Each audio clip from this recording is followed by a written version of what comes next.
G'day there guys, it's your main man Markee, and welcome back to the next episode of r/Idontworkherelady.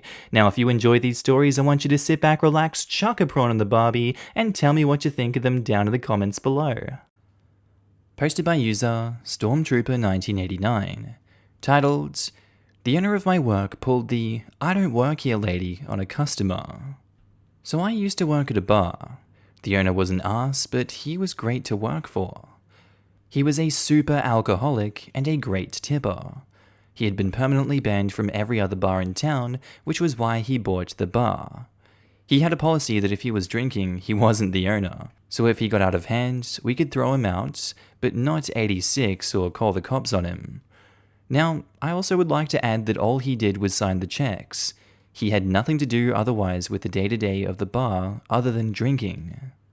One morning I was opening the bar, and typically the doors are unlocked an hour before we opened, so regulars could come in and drink. They knew the bartender would be cleaning and stocking the bar, and would just deal with the small wait times to get a drink or refill. The owner came in and didn't want to wait for me to come out of the back, so he went behind the bar and made himself a drink.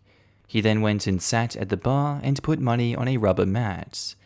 When I came out of the back with a few cases of beer, I hear a woman going off on someone who I found out was the guy who signs my checks. She was going off about how horrible he was for drinking on the job and refusing to make her a drink. He simply told her that he didn't work there and went back to his drink. When she saw me, she immediately started complaining about him, saying she wanted to speak to the owner or manager. Since I was the only one there, I told her she'd have to deal with me. She went on a tirade about him needing to be fined, and then demanded a free drink for his rudeness and unwillingness to help her. I told her that wasn't going to happen, as he didn't work there. Then she decided to take it up a notch and said she knew the owner. Cue the typical, "You'll both be fired" rant, and the owner shaking his head laughing, which made her madder. I called her bluff and told her to either shut up and order a drink or leave, because I have things to do. She got huffy and then demanded a tab, trying to hand me a credit card. I informed her we were cash only, but she was welcome to go pull money out of the ATM near the bathroom. That didn't make her happy, so she decided to stomp out of the bar, saying she would take her business elsewhere. The owner then asked for my keys and promptly locked the door behind her. As soon as he did that, he came back and said, "I have never met that woman, so you're definitely not fired." We had a good laugh. She did come back about 20 minutes later because there wasn't another bar open, and got super pissed when my boss waved her and went back to his drink. She banged on the door for about 5 minutes. He then made me a sign to put on the glass door with the bar hours, and she got in her car and sped off. I luckily never saw her again. Posted by user Big Jobs Big Jobs. Titled, "None of us worked there." Okay, this is maybe not the right place to post this, but it is jolly. And I can assure you that none of these ladies or me worked in these stores. I'm teaching myself to cook because it calms me, but I'm not familiar with many ingredients, so I stand looking puzzled at things on the shelves. When the pupil is ready, the master appears. Me, tall, porchy white guy. I am kneeling on the floor at our local K-Roger, looking at what is called a country ham in these parts, like an American prosciutto, but not as delicious. A big haunch or butt of pork, wrapped in burlap. $35 and up. Why they stored them on the floor, I don't know. I hear a woman's voice behind me. "What do you want that country ham for?" I turned around and a little African-American lady was talking to me. Big voice for a little lady. I was going to reply, "For Thanksgiving." But, not missing a beat, she said, "You gotta boil that in Coca-Cola all night to get the salt out." This was so nice, I smiled and said, "I did not know that," and I thanked her. She said, "You don't want that country ham," and she went on her way. I have never cooked a country ham, and I never will. Another store, another year. I'm learning to cook Thai now. I'm at the aisle with coconut milk cans. Like 75 different sizes and brands from different countries. What the hell? Isn't it all the same? A tiny Asian woman leans past me and taps one specific brand, starts with a ch, doesn't say a word, and leaves. I pick one up, buy it, and take it home, cook with it, and it's great. Better than what you get in restaurants, moderately priced, and as an added bonus, it comes in small sizes too. Perfect for two-person cooking. We keep buying it, it's so good. A third store, another year. An Oriental megamart. Tofu aisle. I knew nothing about tofu. Every time I tried to cook it, it turned into a sloppy, unappetizing mess. So I'm looking at some firm, what does that even mean? Tofu. Turning it over and shaking it, listening to it slosh around. Another Asian lady walks up to me and says to me, "You need to pour boiling water over tofu, keeps it firm." Looking at my face to see if I understood. I said, "I never heard that before. Thank you." And now I cut perfect cubes of tofu every time. These are the anti-Karens. I love that they're out here. Posted by user RudyBoy16. Titled, "Let It Go, So I Just Let It Go." English is not my first language, so please forgive my formatting or if something comes out wrong. So yesterday, me and my older brother went to a shopping mall where this incident took place. The cast are me, older brother, and entitled girl. So we went to this place for some shopping. We don't usually go into this place, but since there were a few discounts on a few items we need, Big Brother decided to check the place out. We went into the shop, and as soon as you step in, there is a greeter who welcomes you and asks if you need a trolley or a basket if we end up purchasing a lot of items. Big Brother said we need a trolley, so we took one and started getting to the aisle we need to go to. I'm following Big Brother, and there is an old lady and two other middle-aged ladies straight ahead. The old lady asked if she can borrow our trolley. No big deal. Big Brother passes our trolley to her and asks me to get another one when one of the two middle-aged ladies asks if they can have one too. Okay, no problem. I took two trolleys and gave one to the ladies.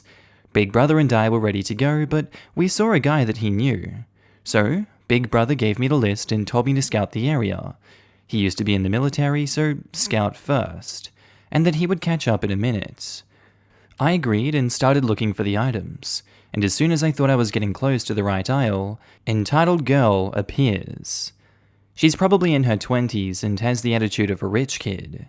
She grabbed my trolley and started yanking on it. I was caught off guard and pulled my trolley away from her. Here is our conversation. I say, "Excuse me? Give me that and bring one more."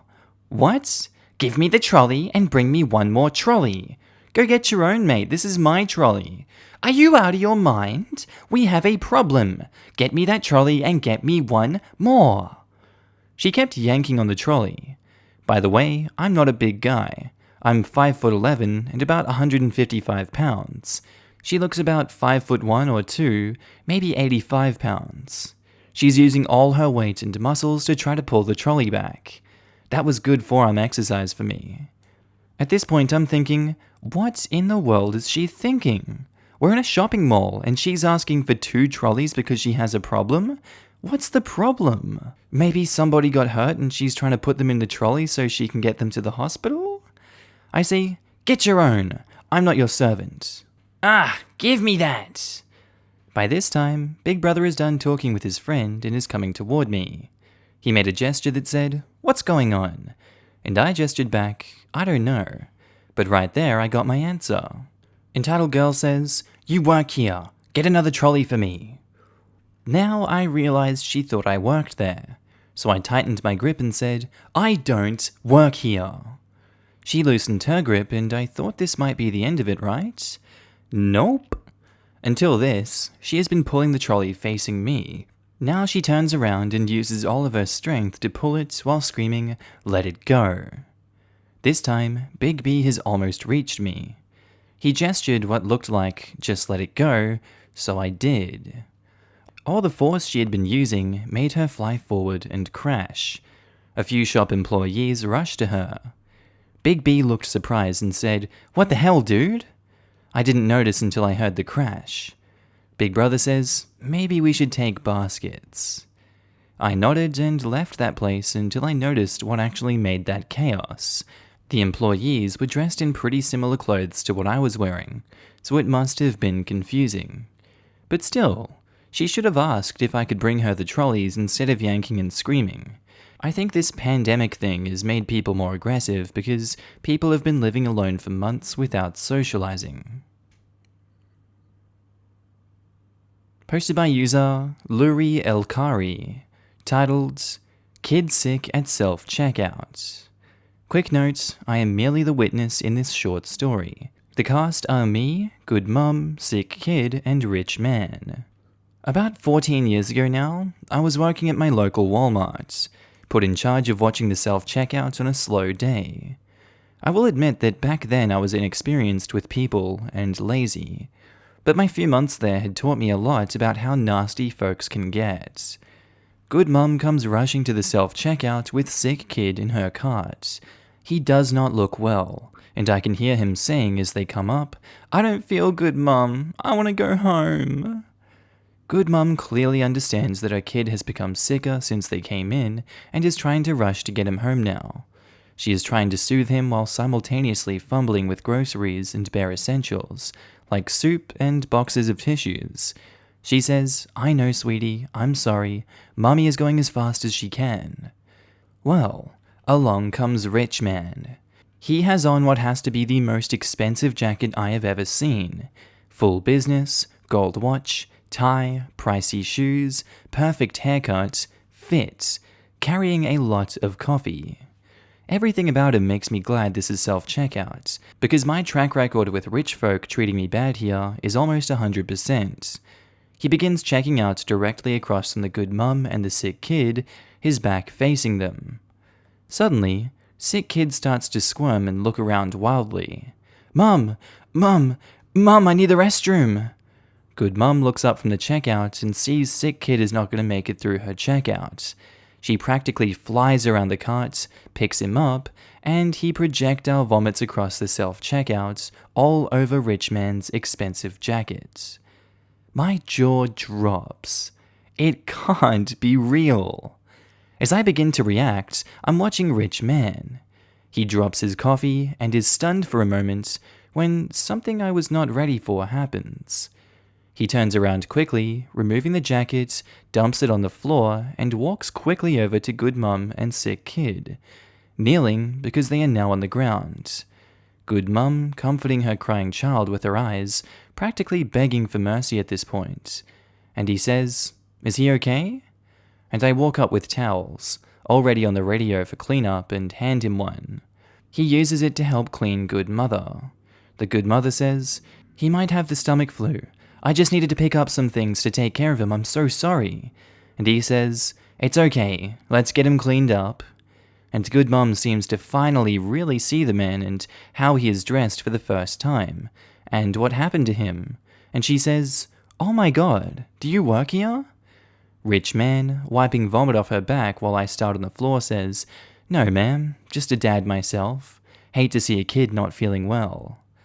The good mum was so embarrassed that she didn't really speak again, other than a meager "thank you" as we finished cleaning up, and Rich Man helped her finish checking out personally. I helped him put his certainly ruined jacket in a garbage bag to take home, and he checked out as well. I asked him if there was anything else I could do for him, and Rich Man politely declined and left the store. I will never forget how that man reacted that day. For all his obvious wealth, he was his last priority at that moment, even as a victim himself. He didn't complain about the mess, or that he might get the kid's flu, or his ruined jacket. Nothing. And he certainly did more to help than me, the actual employee. I took this lesson to heart for all future interactions and people, and it has made a tremendous difference as I became a father myself. Thanks for reading. Edit. I posted this in the morning after I started seeing these stories, mostly about terrible folk of course, on YouTube, thinking that not all of these are a negative thing, and that the world is a tough enough place as it is right now. I remember the story very well and decided to share. Since I posted from my phone, I came back to correct any mistakes I had made, like typos and grammar. I found 3. I am so extremely happy to see that this had a positive impact on so many people. I could not have imagined so many upvotes and views. More than anything, seeing comments about those who have had an emotional reaction to this brings tears to my eyes, in the best way possible. It has, sincerely, made me feel better in these tough times for my kids' future. Thank you all.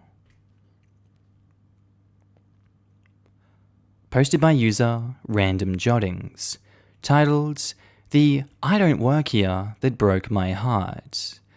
I don't know if this story belongs here.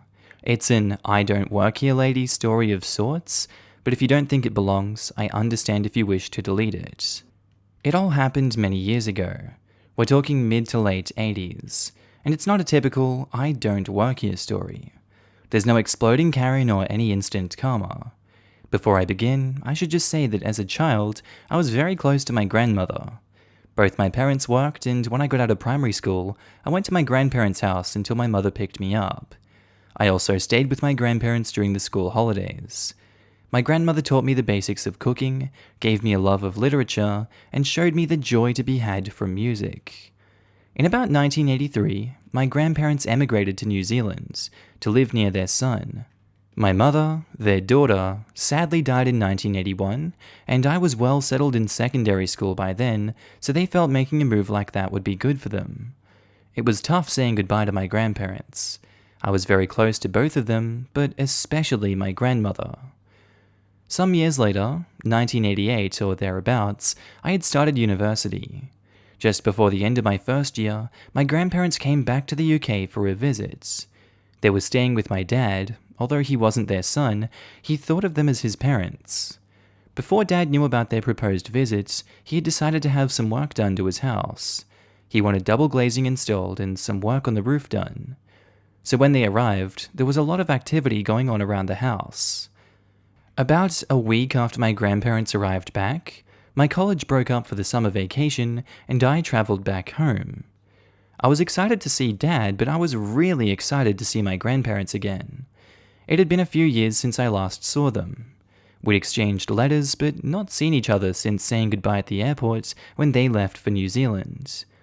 I got a taxi from the railway station to my dad's house, and the first thing I saw when I got home was the building site that was the front of his house, complete with builders. I didn't even need to open the front door. There wasn't one. It was being replaced. I left my backpack in the hall and went to the kitchen. My grandmother always liked being in the kitchen.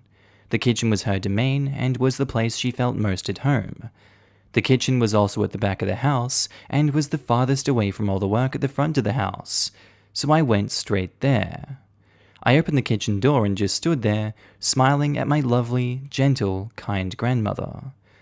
She had aged so much, but was still unmistakably my grandmother. My smile slowly disintegrated when I saw the reaction on her face. It was a look of fear and anger. Then she grabbed my grandfather's hand and said, "He's coming in! Why is he coming in? Who does he think he is? Get out!" My grandmother, who I had seen every day of my life for the first 15 years of my life, who I loved so much, didn't even know who I was. She thought I was one of the builders and was terrified of me. The fear on her face broke me, ripped my heart in two. That was both my very first I Don't Work Here story, and also how I discovered my brilliant and loving grandmother was suffering from dementia. Dementia usually starts with funny little things like, where did I leave the keys, etc. Things that you yourself laugh about and tell other people how funny your morning was. It creeps on you, and you don't even notice it. You just stop being you and forget who you really were. My grandfather said it started just like that. She would forget why she was in a room or where she put her book. She then forgot she'd already told people things, so would repeat things constantly. It must have been terrifying feeling yourself fading. It's such a terrible disease. Posted by user MoIsMe6277, titled Wrong Convenience Store. I work at Racetrack. A couple months ago, after I got off work, I had to stop at Kroger. I realized I'd forgotten to pick something up while I was at work, and I didn't want to go back into Kroger because I'd already had someone try to ask me a question about a product in there. Because apparently, if you're wearing a work uniform, no matter where you're from, you work at whatever store you're in, even though Kroger doesn't even do uniforms anymore. Luckily, I just stopped the person and said, "I'm sorry, I don't work here." And they immediately apologized and continued their search for an employee. But I've already been through the going through a grocery store in my work uniform situation of mistaken employee a couple years ago with 3 people in the same store. And I didn't want to go through that again. I was tired and wanted to go home. There was a quick trip right outside of Kroger. QT and Racetrack are basically the same store with a slightly different layout and a different name, and they carry the same things, so I knew Quick Trip would have what I was looking for. As soon as I stepped in, one of the 2 employees rolled her eyes at me and said, "Another new hire?" I looked behind me to see if maybe a Quick Trip employee was behind me. Nope, just me. I continued on. I get my things and head up to the counter. The same Quick Trip employee looks annoyed with me and says, "You can't ring things up until after shift, but since you haven't clocked in yet, I can go ahead and ring them up. Have they shown you how to clock in yet? Go ahead and do that and I'll ring this up." I said, "I don't work here." She looked at my name tag. I felt like I was going through deja vu at this point, which said Racetrack right above my name, and said, "Really? That looks like our uniform and our name tags." Their uniforms are a red polo with, I think, khakis, and a circular name tag that has the QT square logo at the top. Racetrack's uniforms are a blue polo with black pants. We can wear khakis too, but I always choose to wear black pants. A rectangular name tag with Racetrack in big letters at the top. I was always wearing my Racetrack cap. I said, "No it doesn't. I work at Racetrack and this is a Racetrack uniform." She looked at my uniform again, then looked at her own and slaps her forehead and says, "Sorry, I used to work at Racetrack until last month." All I could say was, "Is the pay better here?"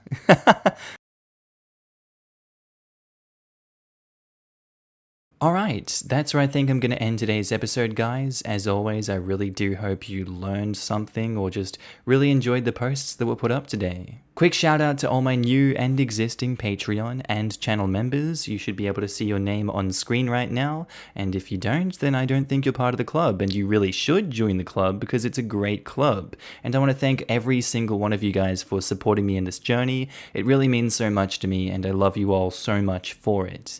Thank you for helping me out. As you can tell, I'm now happy and healthy back in Australia. Thank God it's not cold like Ireland. I don't like wearing jumpers everywhere. I prefer the heat. Thank you very much. I know that's an unpopular opinion. Anyway, guys, I really do hope you enjoyed today's episode. I'll see you in the next one. Have a good day, night, sleep, whatever you're up to, and I'll see you later. Bye.